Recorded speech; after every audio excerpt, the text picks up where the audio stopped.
It is a joy to be alongside Global Citizen. It is a joy to be with you, Hans. Thank you. Not running a 5K. Exactly. I'm going to do the painful pun because that was a short run, maybe 5K. It's a marathon, not a sprint, when we're getting to things like closing the digital divide. Now, I want to understand the scale of the problem. Can you articulate just how difficult it is right now for people to actually get access? So the positive is that the last 4 or 5 years, we've added 1 billion people more to be digitally included. It's roughly 5.5 billion in the world that is having access to internet. But it's 2.6 billion today that still are not connected. And we all know being connected, you're part of our society. You can work, you can get education, you can get digital information. It's so important. So out of 2.6 billion people that are not connected on this earth today, roughly 90% of them are actually covered by broadband in some kind of fashion. 90%? 90%. And then you ask me, so why are you not using it? So there are different problems in different countries, but basically you need to break it down in 3 things. The access to the technology, there has to be some broadband. There are still 400 or 500 million people on this earth that is outside the grid. And then the second part is affordability. You need to be able to afford it. And that's not only to have the plan for broadband or wireless, it's to have a device. In many countries, that's very expensive to have. And finally, it has to be usability. It has to be digital education, digital healthcare, and other societal important application to actually be important for digital inclusion. Many of us sitting here, we think that being digitally included, we can stream YouTube or something like that. But here we talk about, it shouldn't matter where you're born, where you come from, or where you live. You should have the same chance wherever you come from, and that you can have if you're digitally included. You can apply for a job, you can get the job, all of that, and you can learn which others that are inside the digital divide can do. So that's why the 2.6 billion people is very important to address together with countries and with companies to see that we're actually shrinking that. When you look at the learning side of the equation, I know that's something that Verizon's doing deeply. So you already say, look, most people actually have access in some way of they've got broadband they could tap into. Why are you looking at the education piece in particular, and what are you doing about that here in the United States? So if you look what Verizon is doing, we have Citizen Verizon, where we connect our business to things that are important in our society. One of those goals is to make digital inclusion for 10 million students. Getting students in the toughest areas where there are no connectivity to actually be part of it. So we have roughly 600 schools around the country where we have broadband into the school. We give them a device, and we give them digital STEM education. And they have to use them all 3, because then you really get to the root of it. So far, our commitment over 10 years is to educate 10 million students. We have done 7 million so far, and we have 6 years left. So we're going to do 10 million students in the low-income areas of the United States. Those schools are going to get broadband from us. And then I use my employees to be volunteers, so they are part of the journey as well, to educate, maintain equipment, etc. So for us, it's an ecosystem. But then you ask me, why are you doing it? It's my business. My business is doing broadband. My business is to get children to understand and use digital tools. And ultimately, they might remember Verizon, and then they're going to be a customer. Who knows? Okay, so it's good business. But do your investors get that? Do they see the long-term benefits rather than, margin today, revenue today, profit today? I think that when you go away from the acronyms that everybody talks about and talk about what you're doing that is part of your business, everybody understands it, because there are many acronyms like ESG, D&I, and all of that. Talk about what you're doing and why that is connecting to your business. For me to get broadband, to get youth to use our service, and then educate themselves with STEM. They might even end up working for me.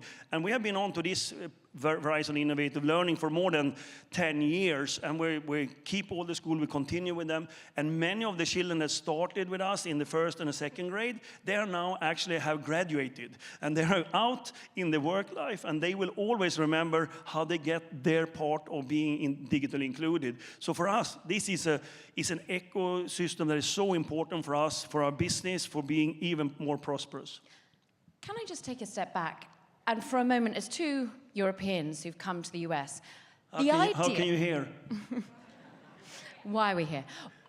Well, because it's the biggest economy in the world. Yes. And there are 10 million children that need to be educated in STEM by you. Yes. In the biggest economy in the world. Yes. What is the US government doing about affordable connectivity? Because all I can see is actually they're pulling back on some of the funding for it. So historically, and now we come into a little more complicated, historically US or still have ACP, which is affordable connectivity plans, meaning that low-income families can get a subsidy to get broadband or wireless connectivity.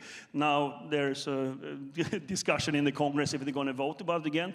But I have talked to many governments, and there are different challenges in different countries, but doing subsidy for low-income families to getting connected is so important because they can be part of it. They can apply for a job, they can work remotely. I mean, we have so many remote works today, customer care, etc., and other works they can do, consultancy, etc. So being part of that and having access to that makes it you can grow, you'll be part of our society. It's so important for the whole country, for GDP growth and all of that. I mean, yes. And for me, that still needs to resonate so much that we're even talking about children here in the United States that need corporate philanthropy to be able to learn, to earn, and to be able to afford affordable devices.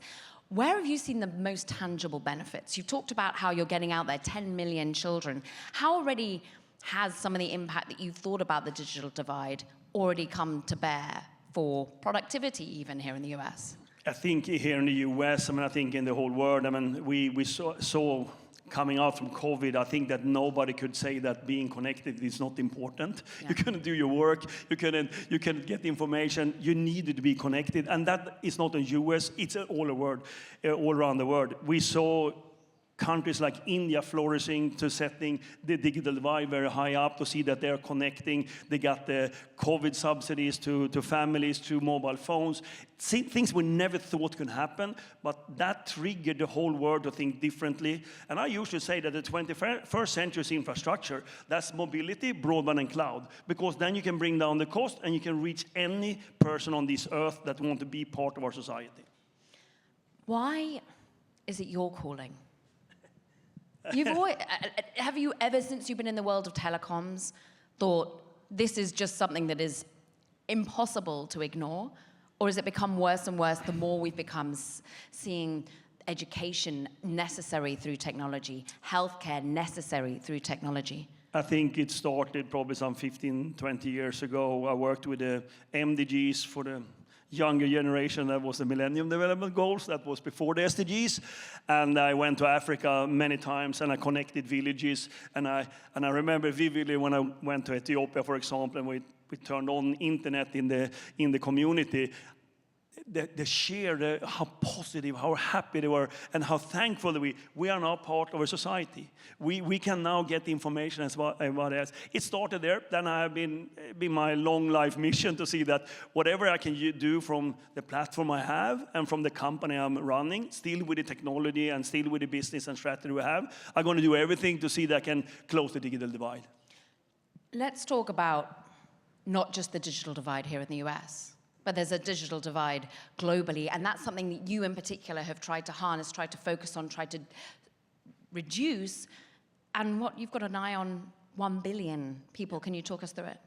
Yeah, so we came out from that COVID, and I felt that now it's time for me to do something greater on the global basis.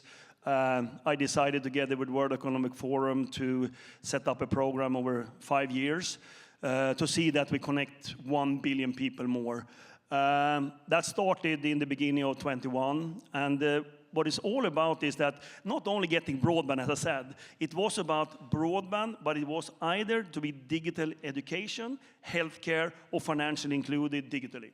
Because those three things were so important coming out of COVID. So the only way we would count the new additions was actually if they are into that. And today we basically have 137 countries being part of it, 160 different champions doing commitments. My commitment is, or Verizon's commitment, is 10 million students that we're committing. And every company or government being part of it, they are committing to it. So that's how it started. We are now have 320 different programs around the world. 320? 320, I think that's a number. We have passed 784 million people in less than two and a half years that has been included. Can we just, 784 million in 2.5 years. Okay, so I'm playing devil's advocate, greenwashing. Yeah. Tell me how you measure this. No, so that was one of the first things. So we have actually a team, we have an auditing team from a very reputable auditing firm, auditing all the commitments done by governments or by the companies. Whatever they're committing and that they're succeeding with the result. We have quarterly reporting and we do an annual report. We are on a second report because we started 21, 22nd, year 22 was the second year, and then 23 and 24. And as said, the goal is 1 billion. We're on 784. I think we're going to be ahead of the 5 years by far. Is it 2.6 billion you said currently don't so have? This is part of the 2.6 billion that we're shrinking to 2.6 billion. And how, if you're sat in this audience right now, you're feeling pretty inspired by you going out there, sticking your neck out on a 1 billion target, how can they help? I think that any organization, any structure that is actually having part of the strategy to see that we're including people digitally on this earth can be part of it. And the beauty of it, it has to be sort of private-public because you cannot solve it yourself. I mean, usually building networks to 99% is private capital. It's guys like me building networks. When it comes to affordability, it actually works together with governments if you're going to subsidize and all of that. And then to create sort of usability, healthcare, education, or financial inclusion digitally, mainly that's owned by governments. So you have to do it crossover, if not, you're not going to succeed. So anyone that is working with those type of things and think that they can help and have an organization that commit, they're welcome to join the Edison Alliance that we're running in order to see that we bridge that gap and reduce it with 1 billion in less than 5 years. And let's tackle the full 2.6 billion. Hans, it's an inspiration. Thank you very much. Keep up with the running. Keep up with the marathon. Thank you. We appreciate it all so much.